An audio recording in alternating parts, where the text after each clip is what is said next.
La saison 2015 du football scolaire de l'Association régionale de sport étudiants du Québec en Outaouais a été très compétitive et a offert de nombreux matchs engageants.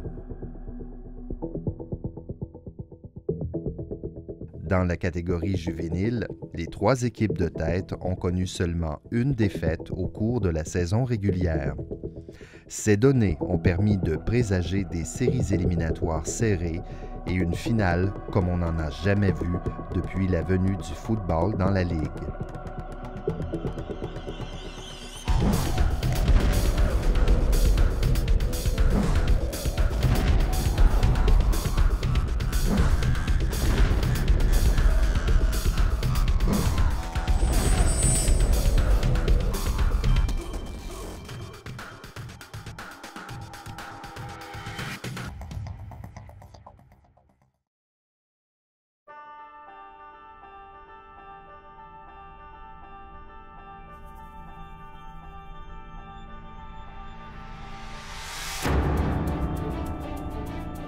La Ligue de football scolaire existe depuis une dizaine d'années et on voit avec les années une amélioration au niveau de la qualité de jeu, la qualité des entraîneurs, la qualité des athlètes.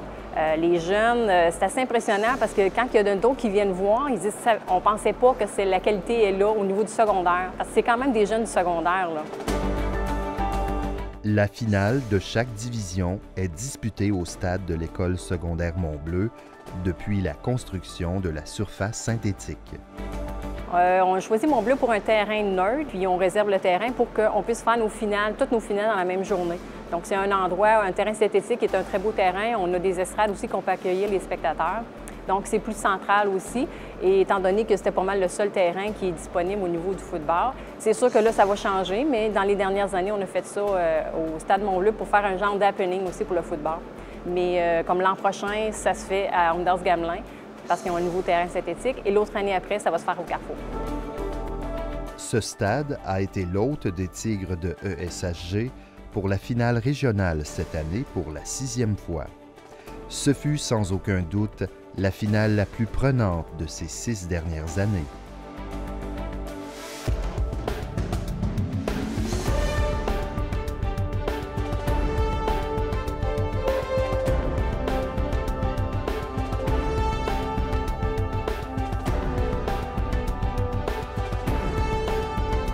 En effet, le match du 1er novembre dernier a tenu en haleine les partisans du début à la fin. Puis les entraîneurs des Tigres de ESHG ont connu toute une vague d'émotions. La finale contre Saint-Alexandre, c'était vraiment sûrement le match le plus fou dans ma carrière de coach. L'art de rendre un match qui se dirige à sens unique de façon très intéressante pour les spectateurs, parce qu'on va se le dire, je pense que les spectateurs ont été gâtés en termes de match. Côté coach, je pense que tu perds une couple d'années d'espérance de vie en partant là-dessus, mais somme toute relativement très heureux de l'avoir gagné. On savait que c'était pour être un match qui pourrait être très, très serré. Le match qu'on a joué contre d'autres durant la saison, c'était 21-21. Alors, on s'est préparé à... Mais tu te prépares, mais écoutez, il y avait une équipe, il était quand même très, très fort. C'est certain que quand on a gagné tout ça, il y avait beaucoup d'émotions. Ça, c'est clair.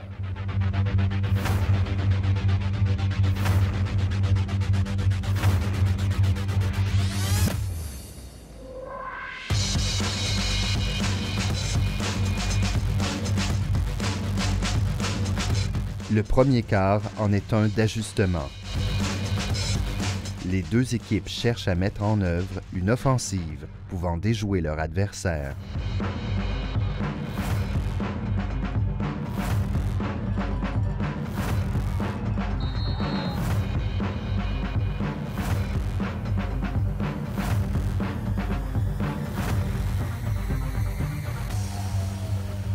Mais les pénalités et les erreurs sont répétées et aucune des équipes ne réussit de jeu significatif.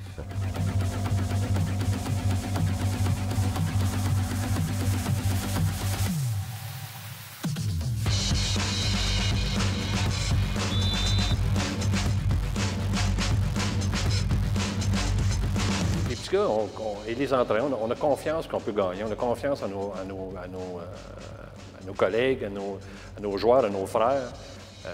On avait confiance que même si on fait une erreur ou deux, on sait qu'on peut revenir dans le match. On sait qu'on a juste à se calmer un peu, puis suivre notre plan de match, puis on était pour vaincre.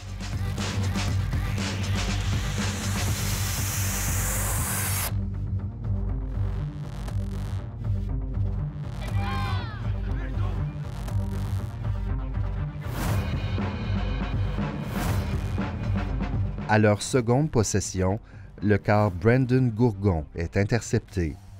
Mais pour ce leader de l'offensive, ce n'est que partie remise. J'étais vraiment en calme, parce que j'avais confiance dans le système qu'on s'est fait imposer du début de l'année. Fait que je savais qu'on s'en allait revenir dans le match, puis j'étais aucunement inquiet. Malgré l'interception, l'offensive du Titan n'arrive pas à capitaliser. La défensive des Tigres semble prête à surmonter les défis qu'offre le Titan.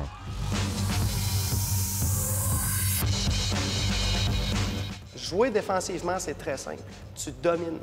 Tu me pardonneras l'expression, si tu as le pied sur la gorge, tu ne lèves pas ton pied, tu fais juste mettre plus de pression sur l'autre équipe, ça amène des erreurs, on prend le ballon, on donne notre ballon à l'offensive, puis eux vont comme allumer le scoreboard comme tu n'as jamais vu de ta vie. Ça, c'est notre principe défensif en partant. À la fin du premier quart, les Tigres font face à un 4e essai à leur propre ligne de 30 verges.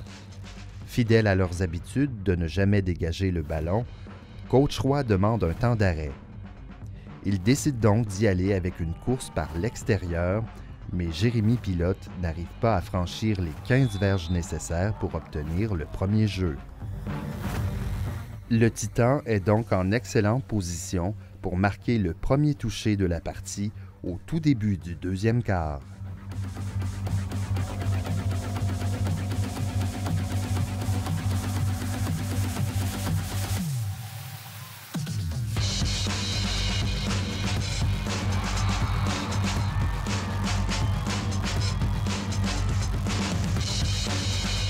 En fait, quand on donne un toucher, on n'est jamais content. Le but, c'est de ne pas en donner.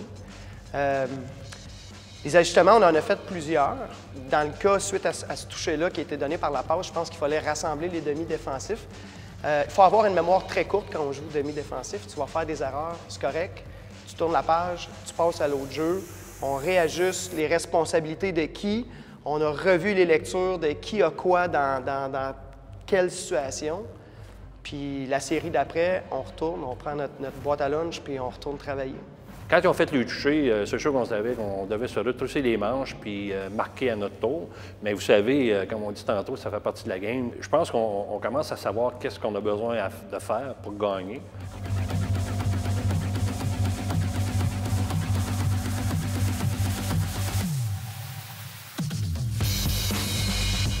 L'offensive des Tigres comprend que contre les Titans, ils ne peuvent pas prendre trop de recul. L'offensive a l'habitude de prendre un certain temps et faire certains ajustements avant de produire. C'est donc au début du deuxième quart que la course au sol des Tigres commence à prendre forme. Mais un bon plaqué arrive derrière Jérémy Pilote et on lui arrache le ballon des mains.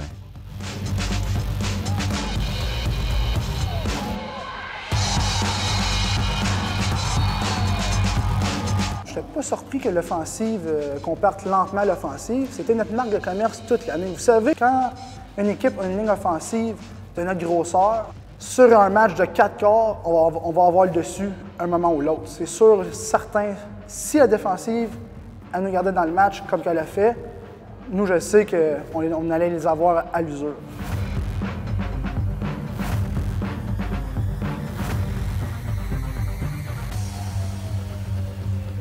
La défensive des Tigres applique les changements demandés par les entraîneurs et le Titan est arrêté rapidement.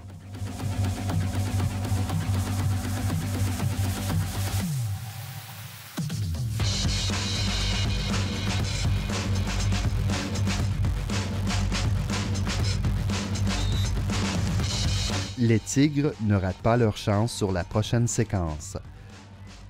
Le momentum est changé et les Tigres sont de retour dans ce match.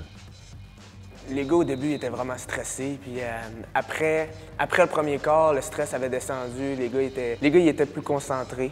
Puis on pouvait observer c'était où les endroits où on pouvait s'ajuster.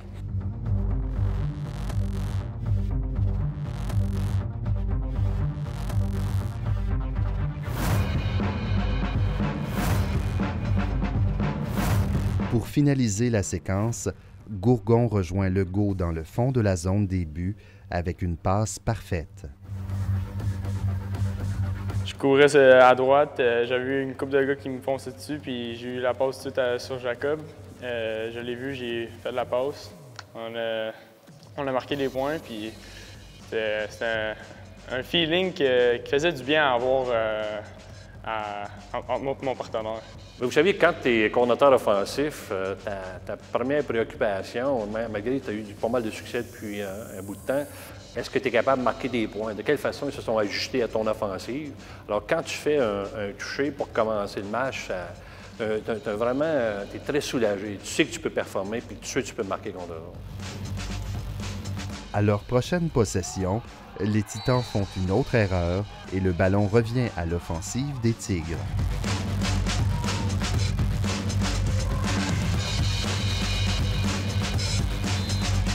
Les Tigres continuent dans leur momentum et exécutent une série de jeux parfaits.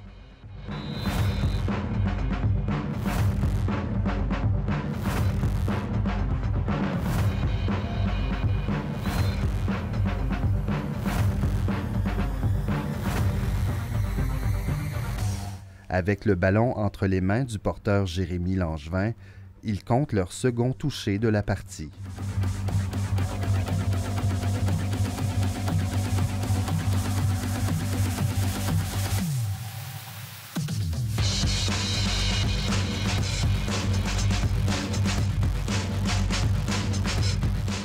Si on était capable d'aller marquer sur ce toucher-là, c'est grâce à leur âme, à leur vouloir. Ça part de là, le football.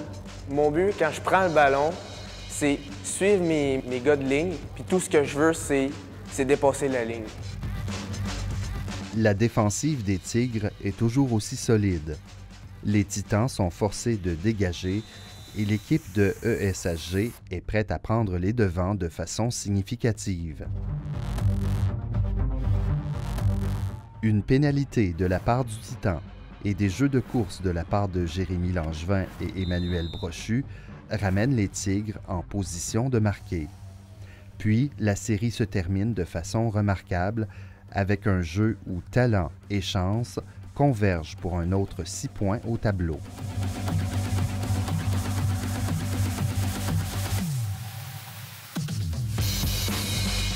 Bien, en réalité, au départ, c'est un jeu qui a été un peu manqué. Par contre, le jeune est quand même très mobile.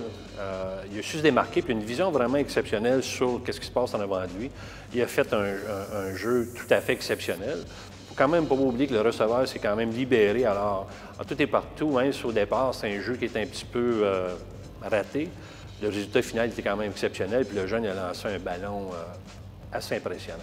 C'était un jeu qui était supposé aller à la gauche complètement. J'ai vu que la défensive avait bien joué ce jeu-là, que c'était pas ce que j'étais prévu de voir. Alors j'ai juste tourné la tête, j'ai vu mon 75 venir de l'autre bout du terrain et j'ai essayé, puis on l'a eu. À la mi-temps, les joueurs de Saint-Alexandre ont droit à un discours optimiste où les entraîneurs sont convaincus que leur équipe est la plus dominante de cette rencontre, malgré le pointage. De leur côté, les troupes de Michel Roy reprennent leur souffle, alors qu'un regard rapide sur le tableau d'affichage suffit pour remplir leur esprit de confiance. Le plus difficile à cette période-là, c'est que les jeunes ne lâchent pas. Parce que des fois, tu es 2-3 touches en avant, bon, on peut s'asseoir sur nos lauriers, puis finalement, on a eu une claque de réalité au début du troisième, quand ils ont revenu en force, puis ils ont fait quelques touchés.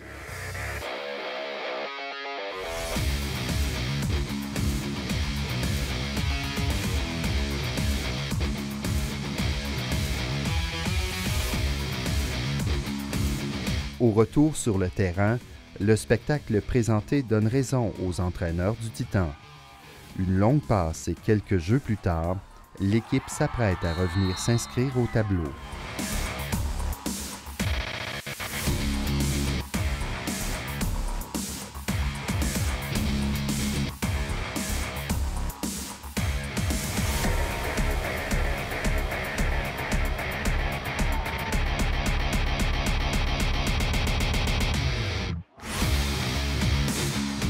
Après les acrobaties de Gourgon en première demi, c'est au tour du quart des Titans, Alexandre No, de montrer ce dont il est capable.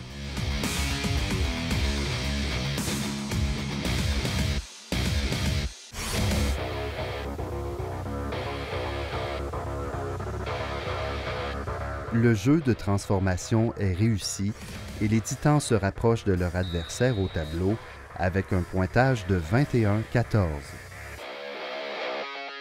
On est à 30 minutes de gagner notre championnat régional. On mène. Donc, la dernière chose que tu veux, c'est donner des points. Parce que si tu donnes des points, tu donnes de l'espoir. Si tu donnes de l'espoir, tout est permis pour l'autre équipe. Or, ce toucher-là, je trouve qu'on a donné pas mal trop d'espoir.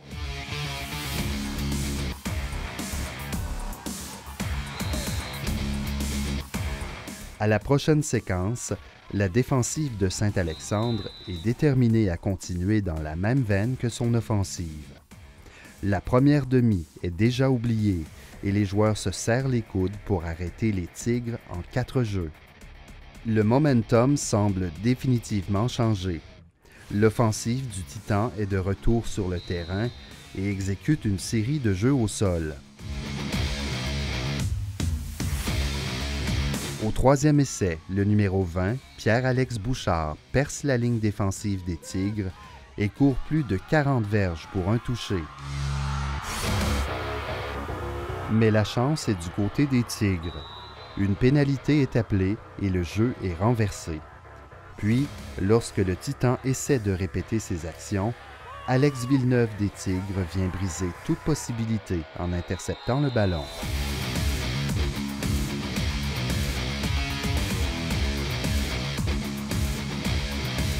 Malgré l'interception, la série de jeux des Titans démontre à ses adversaires qu'ils sont toujours de la partie. Et cela ne fait que motiver les Tigres. Une longue course de Jérémy Pilote emmène les Tigres en territoire adverse.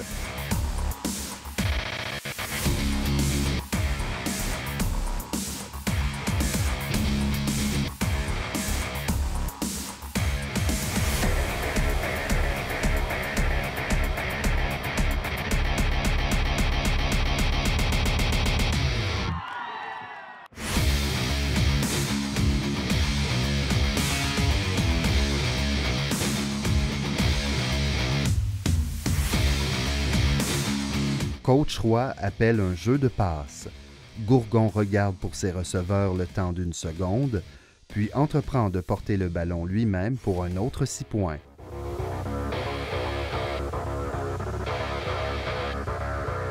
Les Tigres sont maintenant en avance 28-14. J'ai peut-être pas pris vraiment le temps de regarder mes receveurs dans ce temps-là. J'ai peut-être dû rester 1, 2, 3 secondes de plus. Mais j'ai vu le trou se développer. Alors, avec ma vitesse, j'ai été capable de le prendre et d'amener des points sur la fiche pour mon équipe. Si les Tigres ont l'impression d'avoir le match en main, le Titan n'est pas prêt à leur concéder. Ceux-ci reviennent sur le terrain en force, d'abord avec un retour de Botté qui permet à l'offensive de démarrer à la ligne de 40. Puis c'est encore une fois Pierre-Alex Bouchard qui portera le ballon sur une longue distance pour s'arrêter à la ligne de 25 de la zone des Tigres.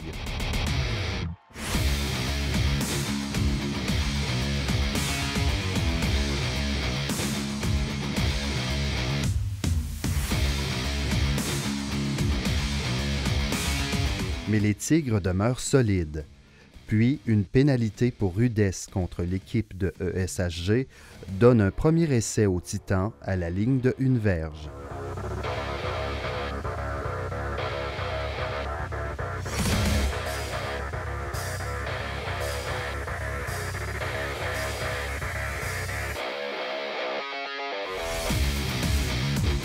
2 jeux plus tard, c'est encore une fois le numéro 20 du Titan qui franchit la ligne des buts. Il y a 2 types de pénalités. Une bonne pénalité, en tout cas, ça peut exister, puis une mauvaise. Malheureusement, vous savez, les joueurs, c'est des personnes avec beaucoup d'intensité. J'ai vraiment jamais rencontré un jeune en 13 ans de coaching au football qui faisait exprès pour avoir une mauvaise pénalité. Écoute, c'est un sport d'émotion. Il y a autant d'émotions sur le terrain qu'à l'extérieur du terrain. C'est certain que tu n'es pas content de voir ça, mais au lieu de s'écrouler, on s'est juste retroussé les manches, puis on a repris le match comme ça devait se faire.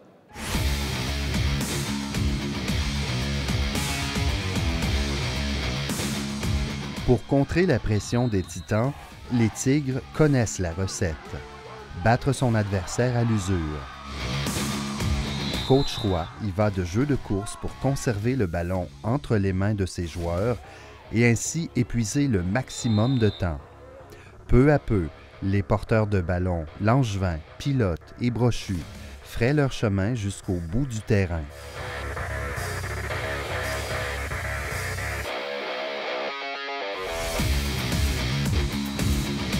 Puis, c'est Brandon Gourgon qui exécute le dernier jeu de la série pour augmenter l'avance des siens à 35 contre 21.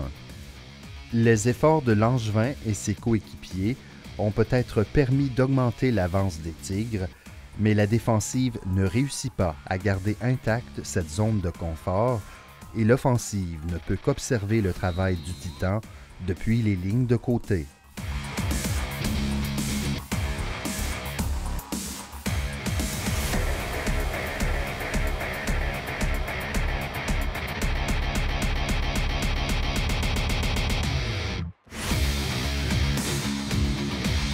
Quand c'est la défensive qui est sur le terrain, on ne peut pas avoir vraiment de pouvoir là-dessus. La seule chose qu'on peut avoir de pouvoir, c'est sur nous autres. Alors, quand je voyais que l'écart diminuait, tout ce que je voulais, c'était l'agrandir, faire des séries offensives pour avoir en fait un toucher. Avec la marque de 35 à 28 en faveur des Tigres, la prochaine série est la plus importante du match pour la défensive du Titan. Les joueurs des 2 équipes le savent et les spectateurs aussi. Saint-Alexandre monte d'un cran son niveau de jeu et réussit à stopper de façon impressionnante la force de Langevin et l'adresse de Gourgon.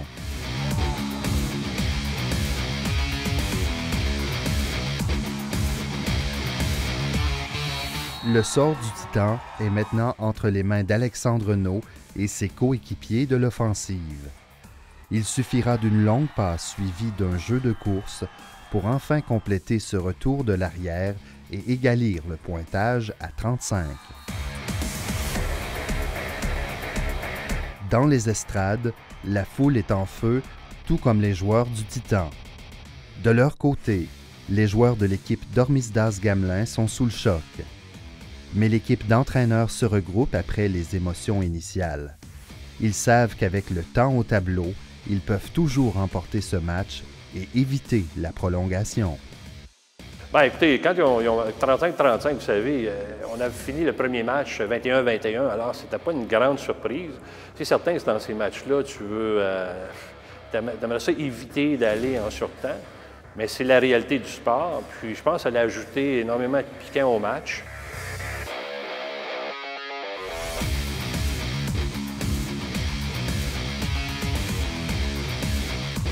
Lors du premier jeu, après le botté de dégagement, Langevin donne raison aux entraîneurs alors qu'il fait une autre longue course jusqu'à la ligne de 30 de la zone du Titan.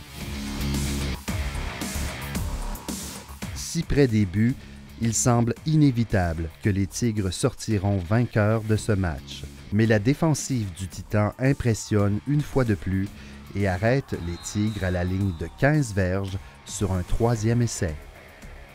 Les Tigres font face à un 4e essai et un peu moins de 15 verges à la ligne de 15 du Titan. Il reste moins de 2 minutes au temps régulier. Un botté de placement donnerait 3 points aux Tigres. Sinon, un botté de dégagement qui sortirait de la zone des buts donnerait l'unique point nécessaire pour remporter le match. Mais curieusement, un jeu de passe est appelé. Le Titan réussit un sac du quart et le match de la finale va pour la première fois de son histoire aller en prolongation. Nous, on a décidé, il y a quelques années, pour ne pas dire 5 années, on ne fait pas de bottée de dégagement. Nous, on a quand même des unités spéciales. Dans notre tête à nous, si on peut faire une transformation après le toucher, c'est satisfaisant. Quand on arrive à cette situation-là, c'est certain que ce n'est pas évident. Par contre, on a pris une décision qui, même après mûre réflexion après le match, c'était la bonne. C'est certain qu'après le match, beaucoup d'émotions, beaucoup de gérants d'estrade, pourquoi on n'a pas fait ci, pour faire ça. Mais quand on l'a analysé à froid, c'était le bon choix, la bonne décision. Puis je pense que le résultat a prouvé qu'on avait raison, quoi.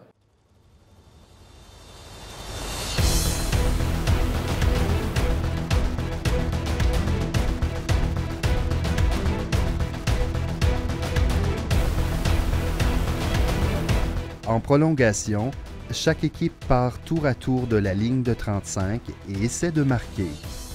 Le hasard donne la première chance aux Tigres. Ceux-ci vont exécuter 6 jeux avant d'en arriver à marquer le premier touché de la prolongation. La conversion est réussie et le pointage est de 42-35. Au tour du Titan, il doit marquer pour continuer cette période de prolongation. Une passe parfaite de No à Rollin vient égalir la marque à 42.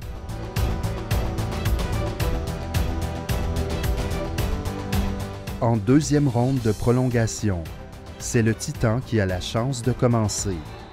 Malgré une autre combinaison entre le numéro 15 et le numéro 26, les Tigres réussissent à limiter le Titan à un botté de placement.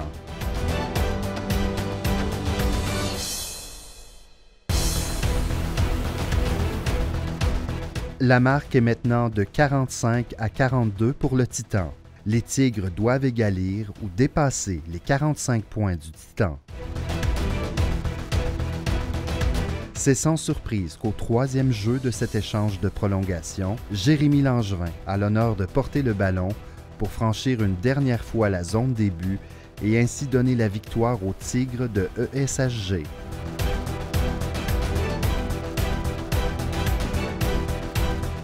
Quand notre défensif les a limités à un placement, personnellement, dans ma tête, dans mon cœur, j'ai dit « game over, c'est à nous autres ». Puis on savait que si on donnait le ballon à un guerrier, il était pour la mettre dedans, point de la ligne. Vous ne pouvez pas savoir à quel point j'étais fier. Pour le jeune, surtout, notre porteur de ballon, numéro 24, Jérémy Langevin, la ligne offensive a été le pilier de notre équipe au courant de la saison, au courant des 2 dernières saisons, je dirais. Ça a été impeccable. Les gars, ils ont tout bien exécuté. J'ai même pas eu besoin de faire une si grande lecture. Et eux ont vraiment bloqué le trou ouvert comme on voulait. Puis avec la vitesse, ça a rentré assez facile. La finale de football juvénile 2B du réseau du sport étudiant du Québec en Outaouais a été l'une des plus excitantes de son histoire. Elle restera longtemps dans la mémoire des jeunes qui y ont participé, ainsi que les entraîneurs. Je trouve que c'est touchant de voir les jeunes, l'émotion qui se vit dans le moment même. C'est assez particulier parce que moi, j'ai pas vu ça dans trop d'autres sports, mais il y a tellement un sentiment d'appartenance, mais les jeunes vivent une expérience hors de l'ordinaire. Les jeunes sont contents, sont fiers, ça pleure, ça rit, il y a beaucoup d'émotions qui se vivent là.